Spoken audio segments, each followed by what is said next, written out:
aqui é o João Paulo, somos do Comunicatec e estamos começando mais um episódio do TecCast. Hoje a gente vai entrevistar o professor Guilherme, de Geografia, que trabalha aqui na ETEC. Então, vamos lá. Ô professor, o senhor tá bem? Tudo bem, tudo bem. Tirando o calor.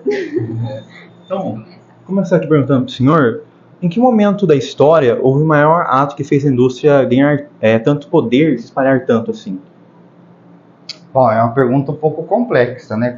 Qual época da história que a indústria ganhou poder? Depende do que você entende por poder, né? Uhum. Se a gente for parar a pensar do ponto de vista financeiro, né, do ponto de vista econômico, eu imagino que a gente vai ter etapas muito bem demarcadas ao longo aí da história. Então, uma delas é com a Revolução Industrial, né? Uhum. Isso entre o século 18 e 19, né? Aí os historiadores falam às vezes 18, às vezes 19, principalmente aí envolvendo a Inglaterra. Aí se a gente analisar a Inglaterra, se torna uma grande potência global até a Segunda Guerra Mundial por causa da indústria, né? Agora, as coisas foram evoluindo, e quando chegou no,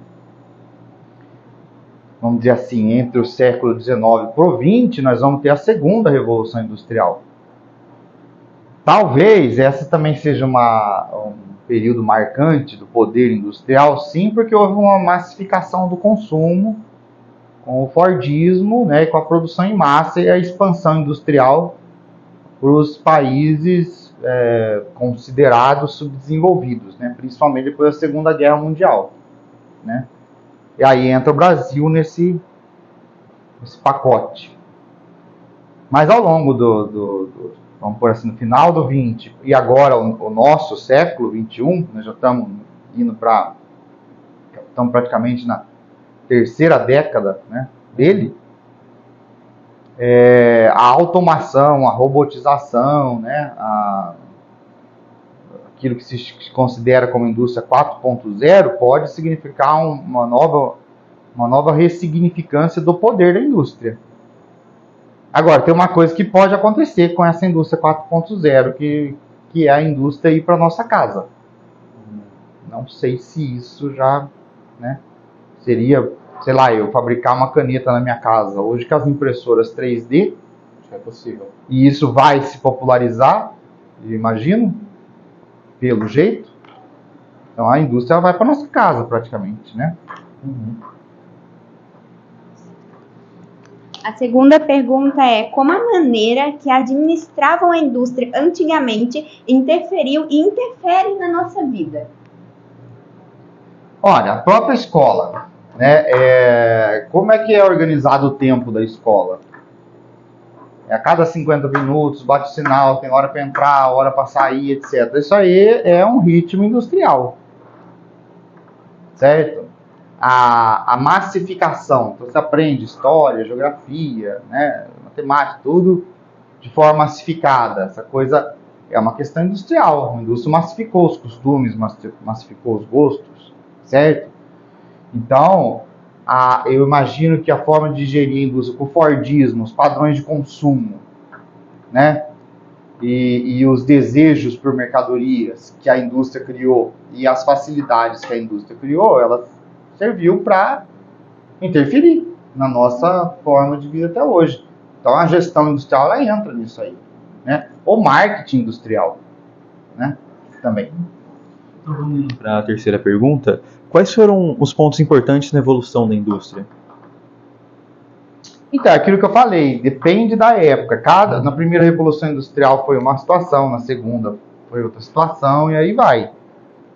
Para a nossa época, acho que sem dúvida vai ser essa automação, né, a robotização, e eu acho que a inteligência artificial, que ela veio para ficar. Tá? E quando talvez esse seja o ponto mais importante. Quando a ciência ela casou com a indústria. Então o conhecimento científico foi para a produção industrial.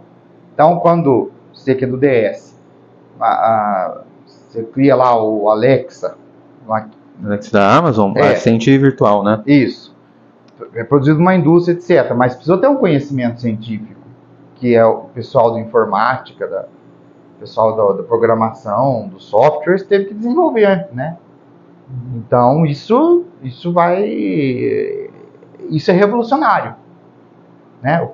O conhecimento industrial, o conhecimento científico que vai para a produção, de certa forma, né? Indo para a quarta e última pergunta, quais são as principais diferenças que o senhor observa do começo da indústria e atualmente? Bom, eu posso falar da época que eu nasci, né? Não da época quando ela começou, né? Então, assim, eu sou de uma época que o Brasil estava na segunda Revolução Industrial. Os anos 80, 90, era meio que... O Brasil é sempre mais atrasado em relação aos outros países. Então eu falei, a primeira revolução aconteceu em tal época, a segunda em tal época. Isso nos países desenvolvidos. Para nós, vamos dizer, anos 80, anos 90, enquanto o mundo estava vivenciando a revolução técnico-científica, o Brasil estava na segunda revolução industrial ainda, tá? E como um país periférico que ele é, dependente, então ele era assim. Então muita coisa mudou, né? E eu acho que o que mais trouxe de diferença é a velocidade com que as coisas chegam até nós.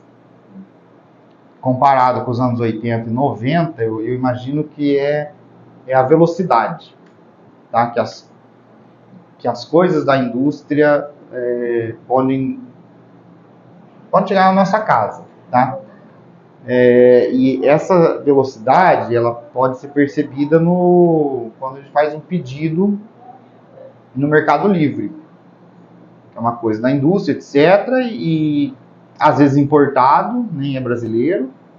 E vem, não tem aquele negócio full, entrega full, não sei como é que chama, que entrega no dia seguinte. Tá? Então a velocidade com que as coisas chegam, a velocidade com que as coisas mudam, tá? E eu acho que aí nesse ponto, uma coisa ruim é o aumento do desperdício. Então as coisas mudam muito rápido e elas se tornam obsoletas muito rápido, a gente é obrigado a comprar outro, sempre. Descartar muito rápido. O melhor exemplo de todos é o celular. Né, que vai desatualizando, até que você tem que comprar outro. E às vezes as peças estão boas, né? Não sei. Eu acho que é isso. Ok, muito obrigada, professor, pelo convite. A gente agradece muito por essa entrevista. E esse foi mais um episódio do nosso podcast TecCast. Muito obrigada e tchau!